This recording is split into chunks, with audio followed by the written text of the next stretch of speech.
Ms. Raeesah Khan.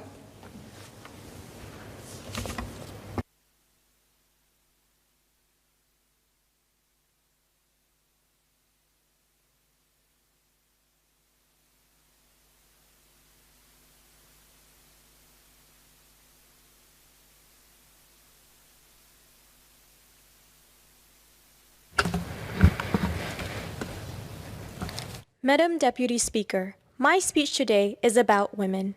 I want to focus on four main areas: sexual violence, female genital cutting, polygamy, and the hijab. Last month, I spoke about sexuality education. I shared that underage cases made up 37% of sexual violence cases between 2017 and 2019. Yet, our sexuality education programs only teach consent explicitly at the university level, and sexuality education at lower levels happens just once or twice a year. Without consent-focused sexuality education from a young age, our children remain vulnerable to sexual violence, a trauma that can hurt a person for a lifetime. Sexuality education is a lifelong journey that starts at home and in school. Open, non-judgmental discussions about consent and respect under a standardized and compulsory national curriculum are essential, as are safe spaces and bystander training from an early age. This will help our children grow up to be responsible, aware adults, and make Singapore a safe and nurturing home for all. The PAP Women's Wing and Young PAP released a joint paper last week on women's development that includes a review of sexuality education. I'm glad to see the consensus on our need to update sexuality education and look forward to more conversations on such updates. Persons with intellectual disabilities, too, have often been victims of sexual violence. In the US, a study on sex crimes data found that persons with intellectual disabilities of all genders were victims of sexual assault at rates over 7 times higher than those of persons without intellectual disabilities. Closer to home, a man was charged in November last year for sexually assaulting his 17-year-old intellectually disabled daughter when her mother was not home. This March, a woman was jailed for sexually assaulting her daughter's intellectually disabled schoolmate on several occasions. These cases surfaced as the first victim's teacher had noticed something was amiss, and the second victim had reported the incidents to social workers. As with all sexual assault cases, it is likely that many more go unreported. I would like to ask the Minister for Home Affairs, out of the total number of sexual assault cases reported and prosecuted in the past 5 years, how many cases involved individuals with intellectual disabilities? I hope that the studies can be done on this issue so that we can better protect our Singaporeans with intellectual disabilities from violence and its resulting trauma. Where possible, we should also seek to improve training for teachers, social workers, and others who may interact with these vulnerable individuals to help them better identify potential cases of abuse and sexual violence. As we improve our policies targeted at preventing sexual violence, it is just as important for us to improve support for survivors. The suicide of a South Korean female Air Force officer, 3 months after she had been sexually assaulted and pressured to cover it up, is a powerful reminder of the cost of turning a blind eye to survivors and their needs. In the case of Nicholas Lim, who filmed a fellow female student while she was showering, the survivor shared with the public that she didn't receive much support. While many institutions have since moved to improve their support structures for survivors of sexual violence, this has likely varied amongst institutions. It's incredible to see the emergence of more ground-up initiatives, including safe spaces and support groups for victims of sexual assault.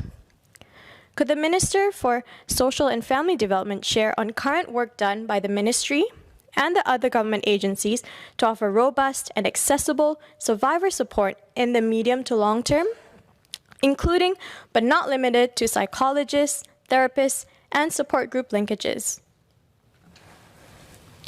In my line of work, I've accompanied people to police stations to make reports on sexual violence. It's incredibly difficult for survivors to feel comfortable about making a report in the first place. But sometimes the responses from those called to protect us can be disheartening. 3 years ago, I accompanied a 25-year-old survivor to make a police report against a rape that was committed against her. She came out crying. The police officer had allegedly made comments about her dressing and the fact that she was drinking. We need better treatment of survivors of sexual assault and sexual harassment by law enforcement.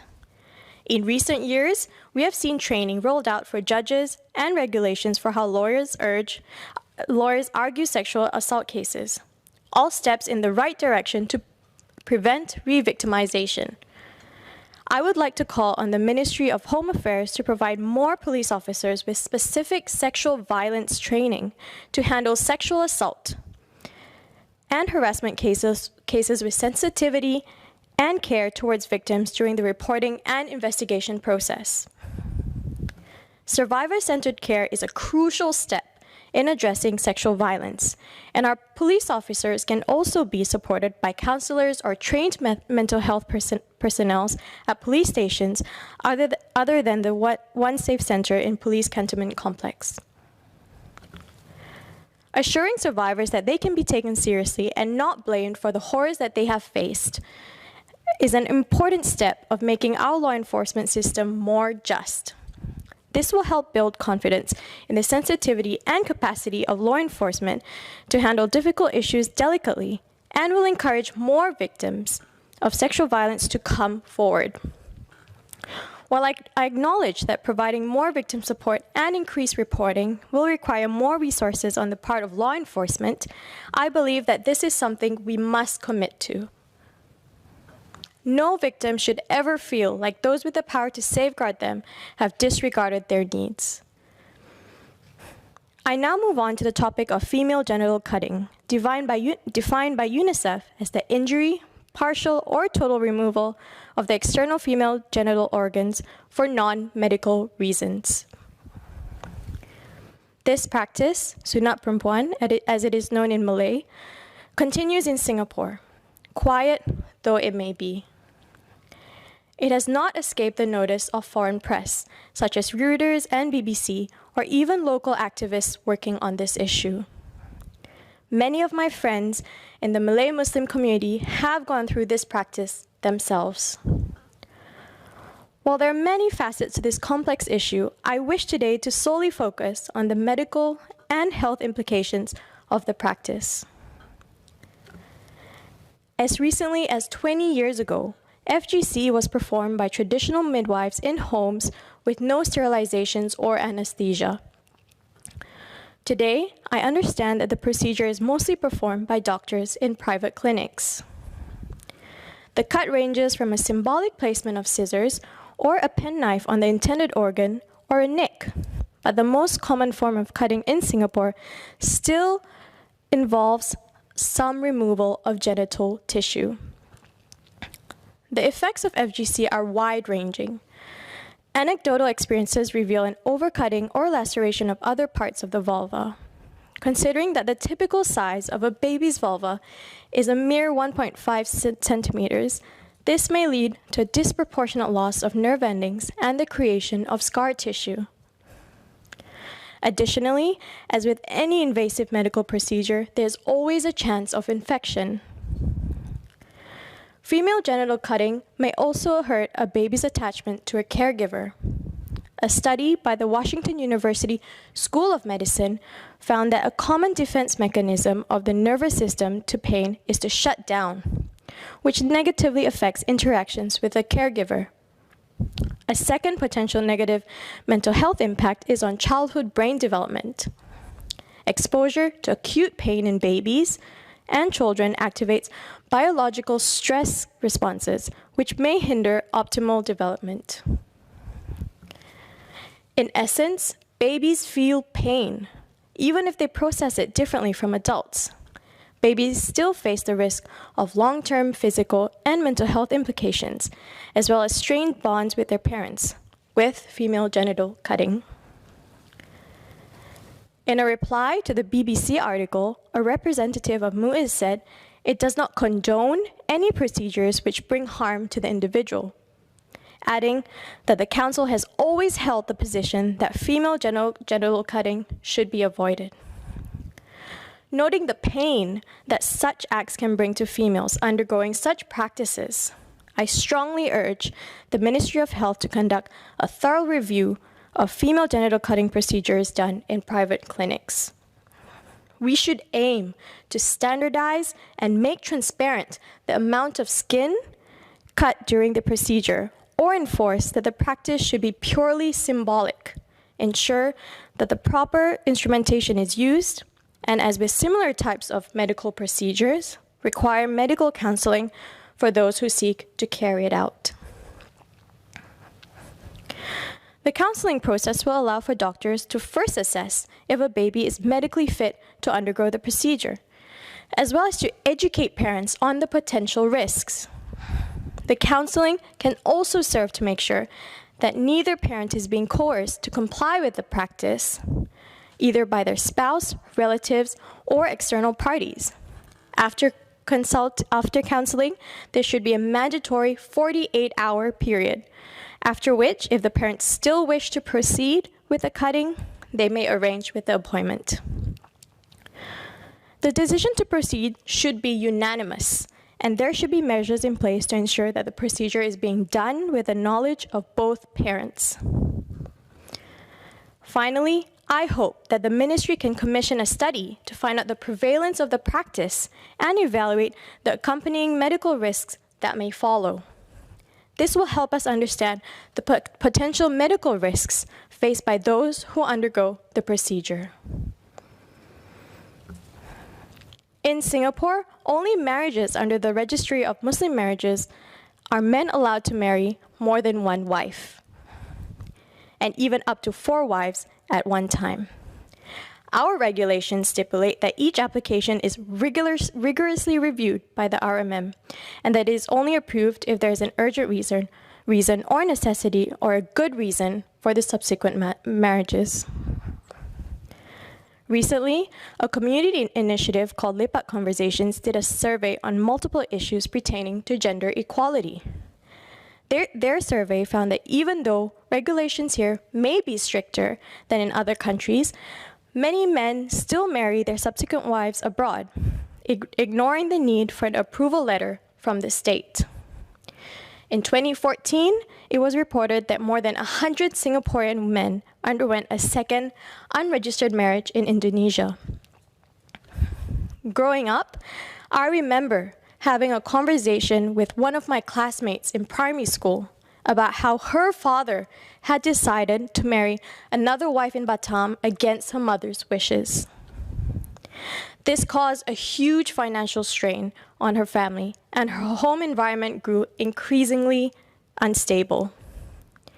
She would come to school crying and found it difficult to concentrate on her studies.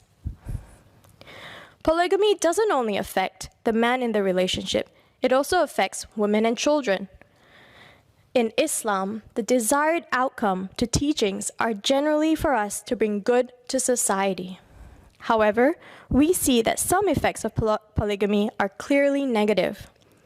While the government cannot do much about individuals who leave Singapore to marry additional wives, the fact that polygamy is allowed under the law reinforces its cultural acceptance, serving as a justification for those who skirt the regulations.